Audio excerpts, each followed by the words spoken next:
Without my permission and against my vigorous objections, the President has federalized 300 Illinois National Guard military troops and hundreds of National Guard members from Texas, and he has ordered them to activate for duty in Illinois. I have called upon Governor Abbott to immediately withdraw his support for this decision and refuse to allow Texas National Guard members to be used in this way. Let me be clear.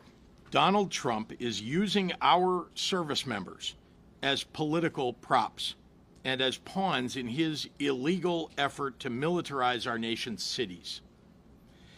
I want to thank Attorney General Kwame Raoul and his staff, along with my General Counsel Ann Spillane and our excellent Governor's Office legal team, for working tirelessly for weeks now to prepare federal lawsuits in anticipation of this unconstitutional invasion of Illinois by the federal government.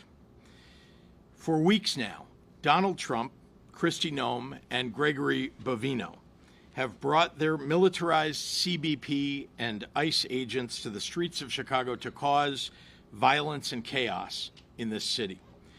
They need to stop inciting our city's residents. Since the beginning of this invasion, families have been snatched up off the streets or removed from their homes, zip-tied and detained for hours, including especially U.S. citizens and legal residents of our state. And in the words of CBP Chief Patrol Agent Greg Bovino, they're being chosen by how they look. Peaceful protesters have been hit with tear gas and shot with rubber bullets. Journalists simply reporting the facts on the ground have been targeted and arrested. U.S. citizens, including children, have been traumatized and detained. This escalation of violence is targeted and intentional and premeditated. The Trump administration is following a playbook: cause chaos, create fear and confusion, make it seem like peaceful protesters are a mob by firing gas pellets and tear gas canisters at them. Why? To create the pretext for invoking the Insurrection Act so that he can send military troops to our city. He wants to justify and normalize the presence of armed soldiers under his direct command. I want to take you through the steps that he's taken to follow the playbook and show how it is playing out real time here in Illinois. When I first heard reports of Trump's plan to send armed military troops into our streets, more than 100 elected officials, business leaders, clergy, law enforcement, educators, and community organizations gathered on August 25th to send an unequivocal message to Donald Trump. We don't want troops on the streets of Chicago. There was never an insurrection or an invasion on the ground that justified the deployment of the military to our American city. We stood out there on a beautiful day at River Point Park to make that point. Donald Trump's deranged depiction of Chicago as a hellhole, a war zone, and the worst and most dangerous city in the world was just complete BS. He clearly has decided to declare war on a great American city that has the lowest homicide rate in 60 years. In a state that has record employment and near record tourism. And he's done it for some unspoken reason.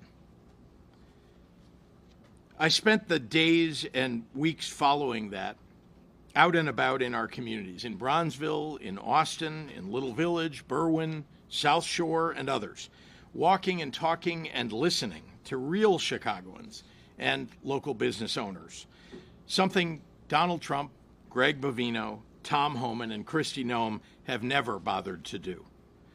No insurrections, no invasions. The folks in the neighborhoods do not want armed troops marching in their streets.